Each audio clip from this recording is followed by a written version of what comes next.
Hello বন্ধুরা, আজকের দিনে যে আমরা স্মার্টফোন ব্যবহার করি এটি হঠাৎ করেই আবিষ্কার হয়নি। মোবাইল ফোনের যাত্রা শুরু হয় 1983 সালে। এই বছর মার্টিন কুপার প্রথমবারের মতো মোবাইল দিয়ে কল করেন।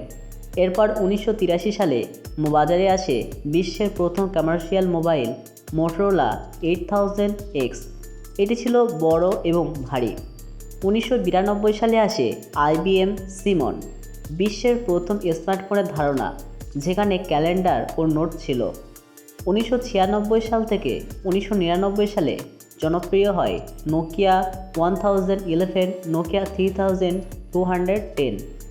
এগুলি ছিল এসএমএসের জন্য বিশ্বজোড়া পরিচিতি পায়। 2000 সালের পর মোবাইলে দ্রুত উন্নতি আসে। 2002 সালে আসে ক্যামেরা ফোন নোকিয়া 7650। 2004 থেকে 2006 সালের সময় এটি হিট হয়। এরপরে 2006 সালে আসে মোটরোলা রেজার V3, সনি এরিকসন K7510, যেখানে ভালো ক্যামেরা ও মিউজিক ও ভিডিও ছিল। 2007 সালে মোবাইল ইতিহাস বদলে দেয় অ্যাপেল আইফোন বড় টাচ স্ক্রিন আর অ্যাপ সিস্টেম নিয়ে। 2008 সালে গুগলের অ্যান্ড্রয়েড আসে আর প্রথম অ্যান্ড্রয়েড ফোন HTC ড্রিম প্রকাশ হয়।